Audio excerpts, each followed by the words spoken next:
Welcome to The Big Break Show, a podcast where we discuss short-term rentals, entrepreneurship, life, mindset, and everything in between. Here are your hosts, Rafa Loza and Jesse Vasquez. What's up, everybody? We're back with another episode of The Big Break Show. And man, do we have a show for you guys today. My friend and mentor and buddy, Mr. Jesse Vasquez. Jesse Vasquez is here with me. It's funny because I was hoping you said your name because I don't want to go straight into the speaker. So I was like, all right, cool. So Jesse, tell everybody who's here today, man. Oh my gosh. So Rafa's been talking about Tim Bratz for 2 years, probably. Is that how long you've been with him? Probably a couple of years. I remember Rafa talking about him. It's actually been about a year and 6 months or so. Year and 6 months. So a year and a half. So Rafa's been talking about this gentleman for quite some time. And I mean, I didn't really know much about Tim Bratz other than he had a bunch of doors. And then today, just hearing him speak, you guys are in for a treat because he really talks about not only the mindset, but also like how to raise money, what the steps and the personality traits you need to have in order to do that. He talks about, the scarcity mindset versus the abundance mindset. So there's a lot of subtle cues that are they're really good. But this episode today is exactly why we put episodes like this out, for you guys to just listen to this and then think about like, wow, this is why I listen to these episodes, to get information and knowledge like this guy has. He's just an incredible speaker. He seems like a really well-rounded family guy, business guy, all that stuff. So I'm just Rafa. I get it now, man. I get it with you. Yeah, dude, it's funny. Yeah. So Tim, did you say who it was? Tim Bratz? I don't know if you said if it was Tim Bratz. Yeah. Yeah. So I've learned a lot from him. Obviously I'm part of his mastermind. The one everybody always asks me whose mastermind I'm in, Legacy Wealth, which if any of you want to join, you should hit me up. I'll get you in on it. But I've learned a lot just being in that group, and my business has escalated so much, and I've significantly done so many more things being around the right people, and it's all thanks to that dude. So, your business partners, man. Yeah, I got my business partners with the hotels in that group. I mean, it's why we put ourselves in these groups, right, Jesse? Like you have your group. I love going in your group because I learn a lot from you. I love being in there because I can give to the people in your group, right? I have my own group because I want to help people. Everything I have, they deserve to have it, right? And I'm in his group because I want to learn from the people that are part of that. And they're really high-level people. Like you said, his mastermind's not for newbies. You got to at least have a couple deals under your belt so you understand what goes on in there, because the type of conversations that we have are just like, okay, I see it. And the type of people that are up there speaking, you're like, okay, I see it. So, like you said, man, I'm excited for everybody to listen to this. We didn't even go into like a fraction of what he's actually got going on. We ended up shifting the conversation because it was going so well around private money and just the mindset behind all of that. So I think everybody's going to really enjoy this. And without further ado, Mr. Tim Bratz. Tim, what's up, buddy, man? I'm so happy to have you on the show. For everybody listening, Tim Bratz is a mentor of mine, kind of a friend. We become kind of friends now. We see each other every so often.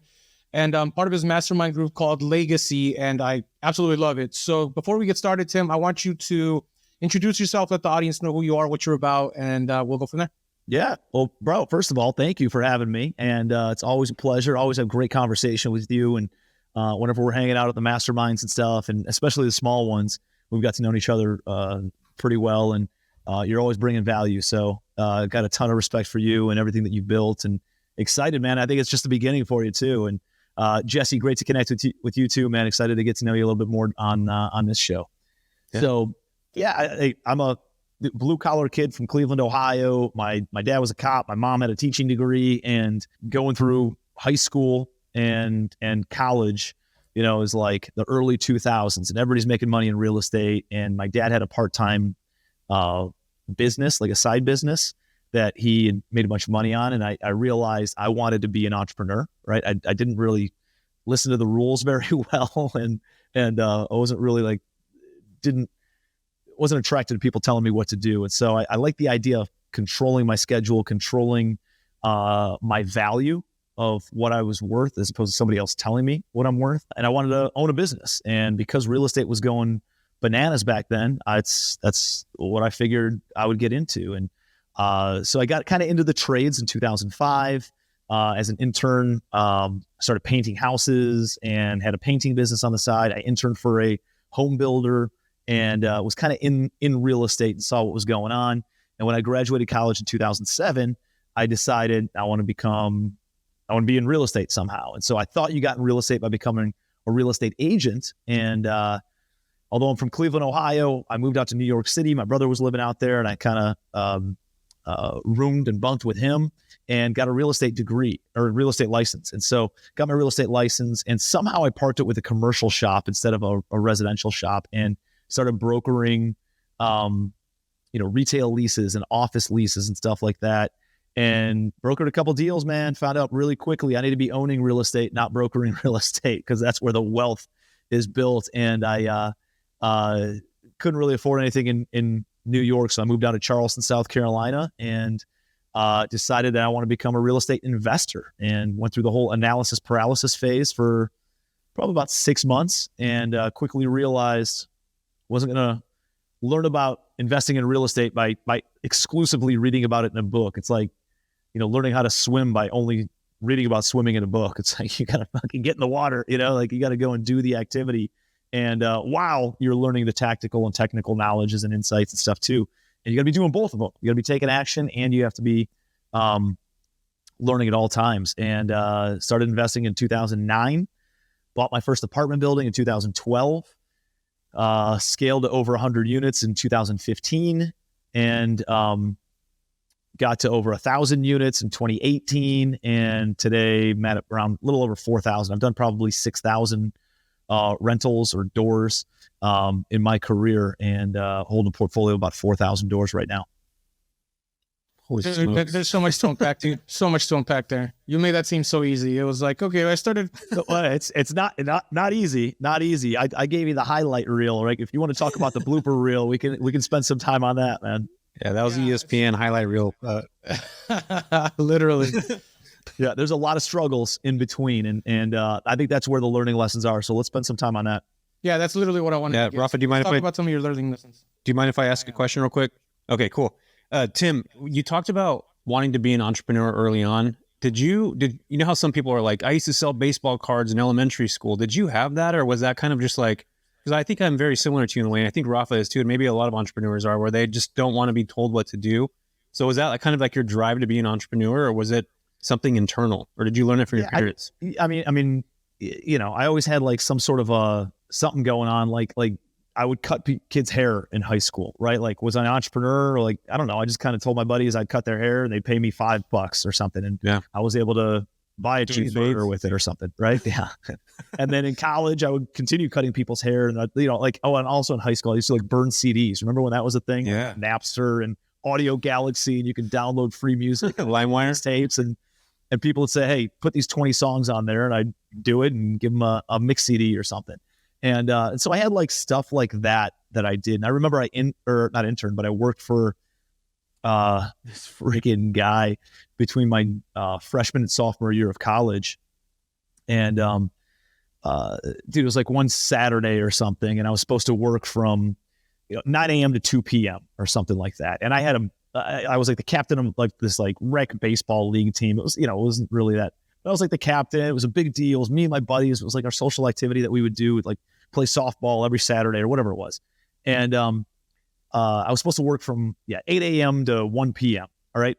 And all of a sudden 1 p.m. comes, and I'm hanging out, and I don't complain. I don't bitch about anything. And I'm working until 5 p.m. And the guy, because he's so busy, the owner of this, it was like a rental company. So they rent chairs and tables and tents and stuff like that for activities or equipment for whatever it was. And dude, I'm working, and I work 4 hours past what I was supposed to work, right? And I got a game at like 7:00, and I was like, "Hey boss, I gotta roll." Like he's like, "Hey, I need you to go and take this across town and this and that. It's gonna be another 4 hours." I was like, "Hey boss, I can hang out here for like another hour, but then I gotta roll, and I have another commitment at 7 p.m. Right? I thought I was only gonna be working until like 1 p.m. today." And he goes, "What?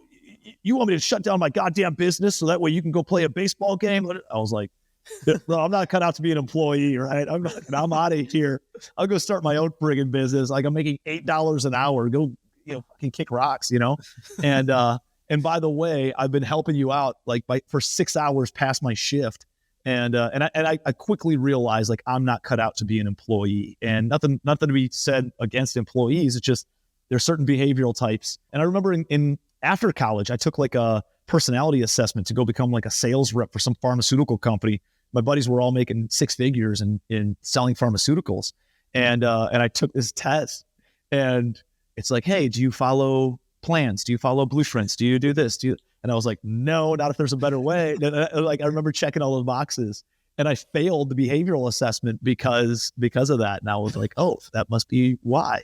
And so I was like, I need to go and start my own business so that way people can't tell me what to do. That's funny. Yeah, we always have people on here, and that's always a curious question I have. It's like, because I feel like entrepreneurial, that endeavor can be, you don't necessarily have to have that drive to do it, but something in your life can all of a sudden shift, and then you can get into that space. I don't feel people are born to be entrepreneurs. I mean, they can be, and in a lot of ways, but I do feel like sometimes you don't have to be born to do it. You can shift at any point. Well, yeah, I mean, you think about, prior to 150 years ago when the Industrial Revolution occurred, everybody had their own business, right? You were a blacksmith, had a farm, you were a merchant, you did like, everybody was at least like self-employed in some capacity. So no, I believe, anybody could be an entrepreneur. There's a few just kind of off the radar behavioral types that are probably born as like the 100 millionaires or billionaire types though. I don't think anybody can just start $100 million business or $1 billion company and build it up to that. It takes a certain type of like psycho, right? Like, in order to build that kind of business. But I think anybody could start their own business and make multiple six figures, if not seven figures a year. Yeah. I truly believe that. Yeah. So I did read something where, I don't know if I read it or I heard somebody talk about it. Tim, maybe you brought it up. I don't know, but it was where Tom Ford was the one who actually created the 9-to-5 job because he needed to create the shifts. So his thing was he started doing 8-hour shifts at a time because people were working more efficient at 8-hour shifts at a time. He was the one that actually created the 9-to-5 job culture. And that's where it came from, because he found that building the cars at 3 shifts in a 24-hour increment was making everything so efficient and just blew up the entire Ford business. And that's where it comes from, because prior to that, like, yeah, you're right. Nobody was working set hours a day. They were just out grinding and hustling to make ends meet. Yeah. I mean, prior to the 8-hour workday, it was Andrew Carnegie was having people work at his steel mills for 14 to 16 hours a day, 6 days a week. And there was this big movement in the late 1800s about like workers' rights and stuff. And, but prior to the Industrial Revolution and railroads and stuff like that, dude, yeah, maybe somebody worked for a merchant ship or something like that, but most people had their own businesses. And then it got standardized with the 8-hour, 40-hour work week with, Henry Ford. And then, and that's how the school system was developed, to make sure that kids could go to school while their parents went to work. And it was like a built-in daycare in order to teach people how to go and work for somebody else. And you start the day with a bell, right? And you move to the next station with a bell, and you're told when to go take a pee, right? And when to go to the bathroom and when you can go home. And the educational system is developed as a reflection of what it's like to go and work in a factory to train more factory bees. Yeah, that's totally true.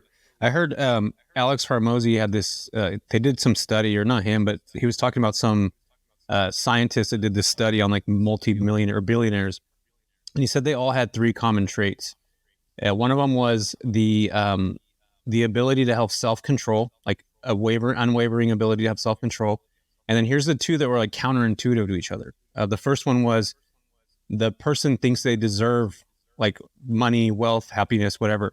And the other one, which is the opposite end, is that they don't think they're worth it. They don't think they're worth all that stuff. So they have this ability like something to prove, right? Yeah, but their conflict was internal. It was opposite. So they believe they deserve everything, and the opposite end is they believe that they're not good enough. So it's like they're always trying to achieve this next level, but they're not good enough. So it's like that's how those billionaires are, and they have the ability to have extreme self-control, So those were the 3 traits that I just listened to on Hormozi's podcast, I don't know, a couple of weeks ago. And I was just like, wow, that sounds pretty damn accurate for a lot of these people. Yeah. Yeah. Why for you, Tim? Yeah. I think, there's how many secrets to success are there? I don't know. It's like, Dude, it's consistent hard work and then trying to work smarter also over time. And if you just do that consistently, eventually the compound effect sets in and you're seen as successful, you know?